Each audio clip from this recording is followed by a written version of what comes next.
Welcome to Trends, a series of conversations from IT&CMA and CTW 2025. I'm with David Fotheringham, Director of Asia Ability. We're talking about team building. Yes. And you are watching Trends.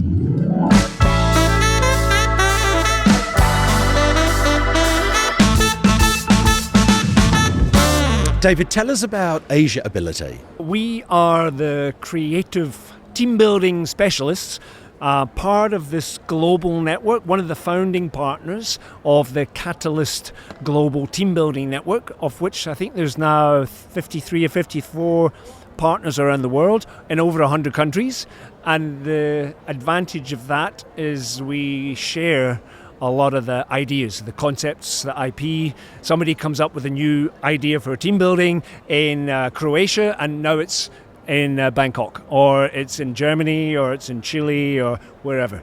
And so it means we're quite quick to come up with new ideas for team activities because we share. It's a very collaborative network. Yeah, I didn't realise you had that global connection. I just saw you as sort of Thailand-based team building company. No. I mean, we are based ourselves in main offices, Thailand, Singapore, and our head office in Malaysia.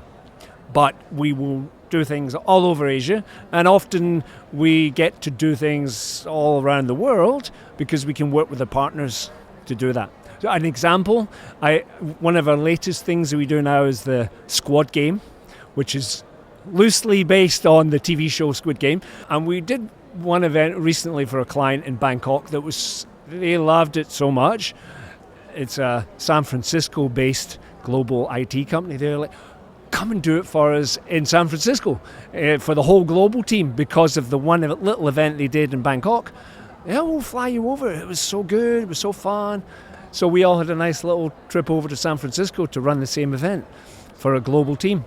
And that way we could also use the local supporters, that are partners that are based in the US, to give us facilitators and help out with a lot of local logistics. Great. What trends do you see for team building 2025 and going forward?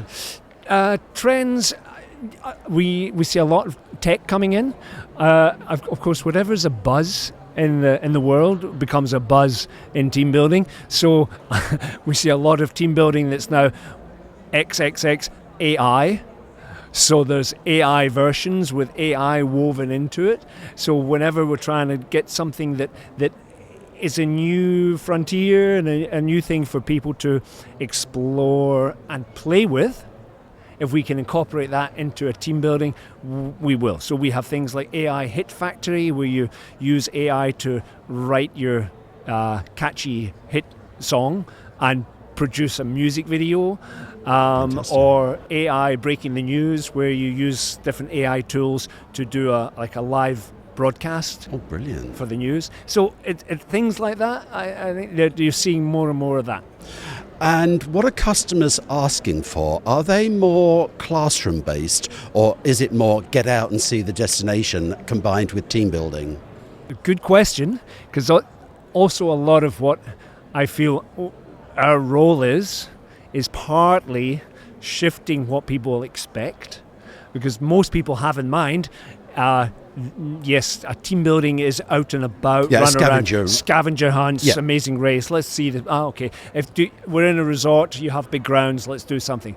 But frankly, a lot of the more interesting events that we would have, you can do in any city hotel, you can do any normal conference room, you can do in a conference setting, and it's more an almost education that you don't realize it's possible, but it is. And it can be as much, if not even more fun, more engaging, plopped into the middle of a normal conference session. It could be a 1 hour, 2 hour little interlude in the middle of business sessions. So yeah, we still get that, and I think that will never disappear. And especially when you have destinations, so people are coming to a beautiful location for a conference, and they might spend 3 days in a room sharing figures and numbers and talking business, and you're not necessarily seeing much of the location. You tick 2 boxes at the same time if you can team build and explore. 5 to 7 years ago, I recall that team building became a bit of a dirty word in the corporate market, in that DMCs were putting out team building, and there were certain source markets that, oh, we don't do that. It's suggestive that we have a dysfunctional organisation. Is the word team building received well within the corporate market these days, or do you have to call it team engagement, or how do you present your products? Again, another great question, David. I think it's not so much in the market as just there are going to be groups of individuals, maybe that they're depending on their experience, that it will carry a sort of a stigma with it. And I love it actually, because I love that as my ideal kind of a client, because we know we can shift the mindset because they'll love it. But when they come in and they're thinking, oh, team building, do we really? Do we need to? Oh no! And that's the one I want going. That was great. I'm shocked. That was So there is that, and occasionally, depending on the group and organization, we may need to phrase it differently in order to pass a certain level of approval. It's like, you can't call it team building. It needs to be a learning activity, or it needs to be something else that doesn't sound like A, it's frivolous, or B, it's we're just having fun. What's the largest audience you've actually brought team building to? I know last year at IT&CMA you did an activity at the opening keynote, didn't you? Yes. Like an icebreaker. We did the Boom Time, which is like a real fun, simple, short icebreaker with musical tubes. Music events usually can be quite large. Our biggest groups have been around 1,500. Wow. And those are great fun to do because the energy. So like the Boom Time, we have a samba percussion activity called Beatswork, and everyone literally has an instrument, but a variety of instruments, from the big Brazilian surdos to cowbells and agogos and shakers and whatever else. And so we've done, exactly, hey, whoa. And we've done that for 1,500 people in a stadium, and that's great fun to do because the energy and the volume when you have that number of people is fantastic. So if you're interested in David's products, how do they contact you? How do corporates contact you? And we have a website, of course, www.asiaability.com. Great.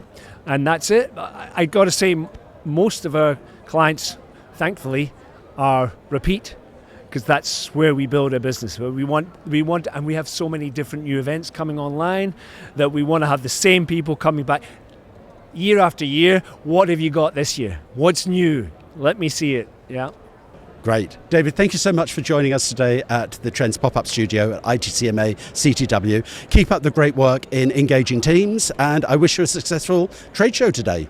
Thank you, David.